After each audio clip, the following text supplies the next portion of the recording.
Hey, deserving listeners, it's time for me to react to your comments from my videos from last week. Let's get to it. Love is Blind number 71. This is the first video that I posted in my series of trauma dumping deep dive where I rewatch the scenes with Madison and Mason and Alex. And Two Leaf YouTube member Yo What Up Bro says, one of the most upsetting things about the trauma dumping allegations that have been thrown Madison's way is that it's made me question my own past interactions with people. I've always tried to be careful to not overwhelm people when sharing details of my past, and I usually avoid going very far into specifics so as to not overwhelm them. But to think that even that isn't enough, and that people will still accuse me of trauma dumping, is genuinely upsetting. End of comment. Yeah, genuinely upsetting. And it's nothing new. It just is a different, as I've been saying, it's just a different form of trauma stigma or mental health stigma or emotion stigma. They're just using this new catchphrase as a way to enact potentially centuries of oppression of emotions and trauma and quote unquote weakness and this kind of thing, or not letting it go, all that stuff. Full Corn YouTube member Olivia Pruitt says, hi, Dr. Kirk. I'm both a YouTube member and a Patreon member, and what you provide is worth every penny. Well, thank you for that. At the timestamp 4840, you mention people exhibiting ADHD-like traits without having the neurological makeup of ADHD. Could you expand on that? I was diagnosed with ADHD in kindergarten, but meds always felt awful, like I was in slow motion. There was also a lot of ongoing trauma that I experienced, and I resented the diagnosis growing up. Now, I wonder if I ever had ADHD or if it was more of a trauma response. I still struggle with disorganization, poor time management, and focus, and I've seen psychiatrists to try to sort all this out. At this point, I'd like to try medication again, but the psychiatrist seems sure that I don't have ADHD, despite my prior diagnosis and both parents having it. End of comment. Well, there's a lot to get into, but for the sake of time, I will say the following, which is to reiterate that a lot of people who exhibit ADHD-like symptoms do not suffer from the neurological disorder of ADHD. And it is sometimes hard to delineate between individuals who in all likelihood have the neurological disorder and those who don't, because we're relying on testing and on people reporting their observations. You know, a proper ADHD evaluation, particularly for kids, involves talking to the teachers, the parents, this sort of thing. So we're trying to go off of their memory or their bias or exaggerations or their anti-psychiatry or too pro-psychiatry kind of point of view. You know, if the teachers are really interested in getting the kid on meds, they might exaggerate the symptoms. So it's hard. To quote-unquote have ADHD is to be evaluated as in all likelihood having it, because we can't open up the brain and look. Even if we did open up the brain, we wouldn't be able to point to something and say, that's ADHD. There are certain markers, kind of, but the science just isn't there yet. So there's that. The other thing is that, of course, when it comes to trauma or anxiety or depression or poverty even, malnutrition, lack of sleep is a big one, for children and adults who do not suffer from the neurological disorder of ADHD, they will show ADHD-like symptoms, right? Like having difficulty with concentration, being distractible, being low energy in times when you need to have energy to pay attention, being irritable at school, not being able to remember all the steps necessary to complete a task that you have been assigned, whether it's at school or at home or at work. And, the list goes on and on. So we understand that, right? And it sounds like your psychiatrist, I don't know, But I'm guessing that your psychiatrists understand that. And although they might agree that you do have ADHD-like symptoms, when they look for the fundamental aspects of ADHD, you don't have those fundamental aspects. One of the classic differentials that I will be looking for is if someone is reported to me, often because it's often by teachers or parents or sometimes spouses, for adults, and the report will be that they have a hard time paying attention, they're distractible, they are known for being forgetful or flaky or not getting things done, misplacing things, right? They lose track of their car keys or all sorts of things. Maybe even misplacing their own children. That can happen sometimes. And then when I do a full evaluation, I will find that their working memory, because we can actually test their working memory fairly easily. There are fairly easy ways to test for that.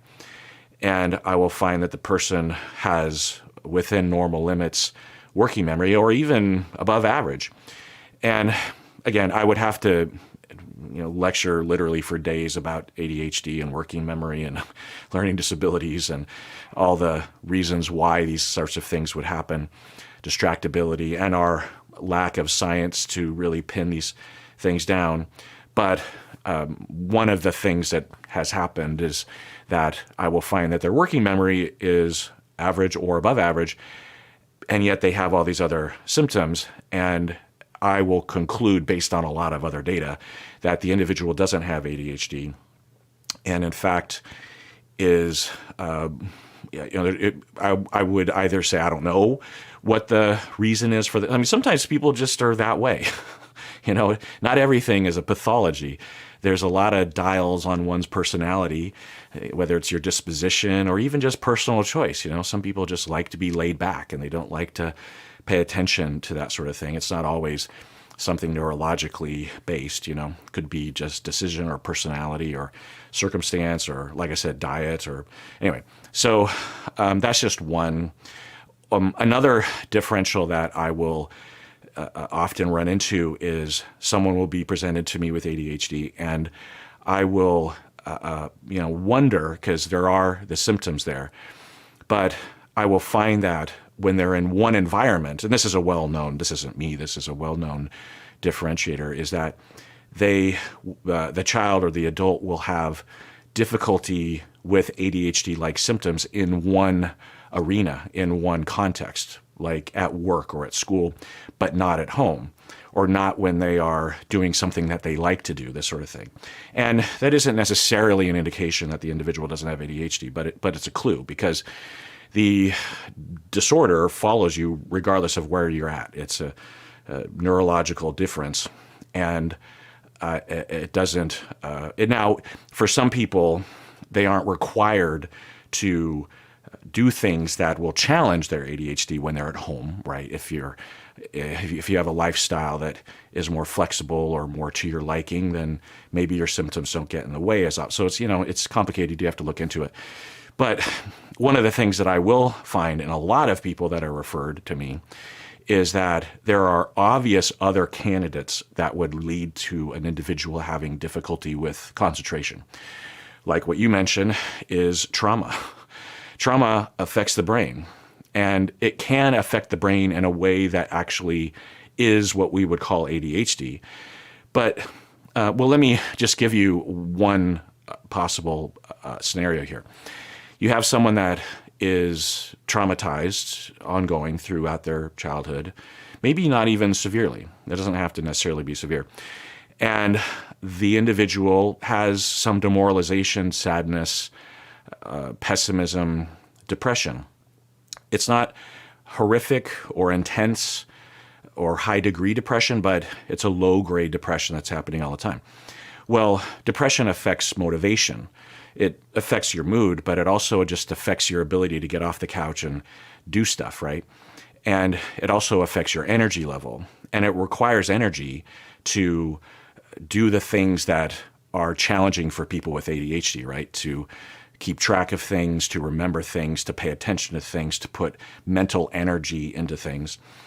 And for these individuals, I will assess all of those other factors that could lead to ADHD-like symptoms. And sometimes I'll say, well, it's possible that they also have ADHD, but there's a more likely explanation here. And why do we care? Well, we care because we're trying to orient treatment in an effective manner, right? If it's a neurological difference, then that requires a much different treatment approach than if it's trauma-based, anxiety-based, depression-based, because it's a symptom of those other issues. And so if we address those other issues, the ADHD-like symptoms will go away. Whereas if it's a neurological difference, then there's nothing that's going to therapize away those tendencies and those differences.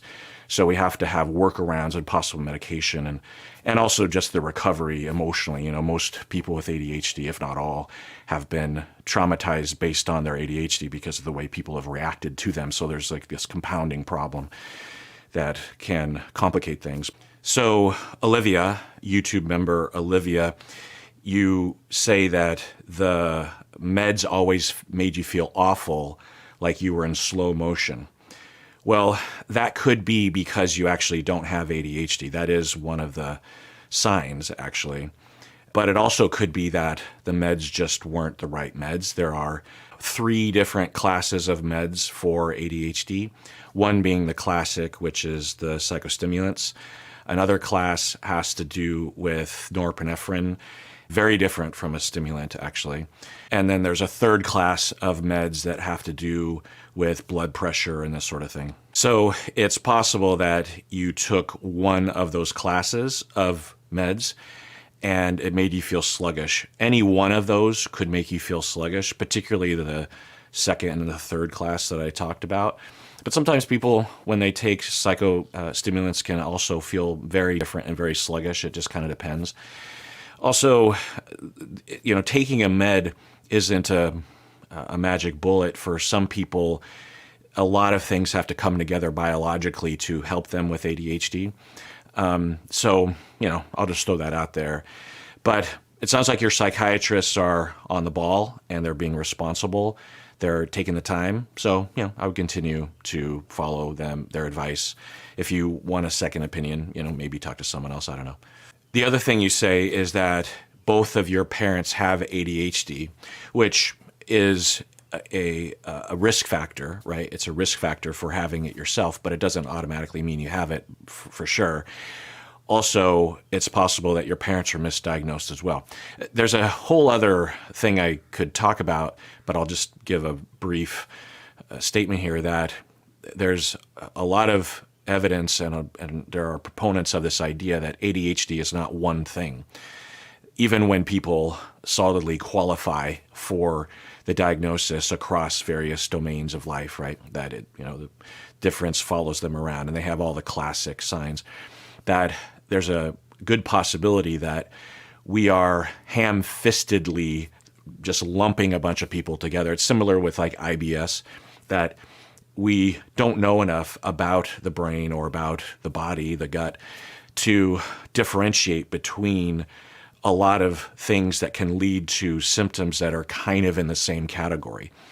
So that's just another thing to think about, that maybe your kind of ADHD or your kind of thing that is not ADHD, but it's a thing that hasn't been labeled yet and we just don't understand it. There's just the way that TikTok talks about ADHD is just like there's a toggle switch. It's like you either have it or you don't, and it's obvious when you have it, and here are the signs, and you can self-diagnose and all that kind of stuff. ADHD is one of the most complicated labels in the DSM to investigate properly.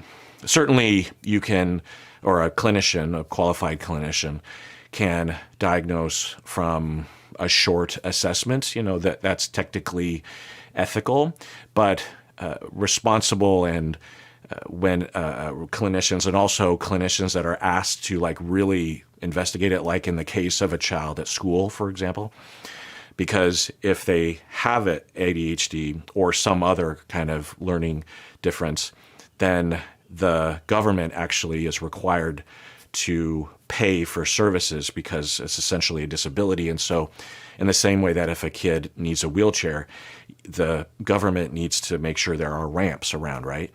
Well, if you have ADHD, then by law, the government has to accommodate that. And so there's a lot of interested parties. You have people that are like wanting the diagnosis to be applied and others that don't want it to be applied. And so in those scenarios, there's a long assessment process. Whereas if I was to be asked whether or not a kid had depression or not, it wouldn't take me very long to assess that. That's what I'm saying. So, it's complicated. And there's, you present a case that's sort of non-quintessential to 10 different very expert clinicians, and you're going to get potentially 11 different answers. That's the joke that we say about ourselves is, you present a case to 10 different clinicians and you're going to get 11 different answers. It's not always that way, but I hope you get my point. All right, let's take a break here. The rest of the video, because I've barely gotten into I think I've just read 2 different comments. There's dozens more. So if you want to see this full video, become a member. Otherwise, please take care of yourself because you deserve it. You really, really do.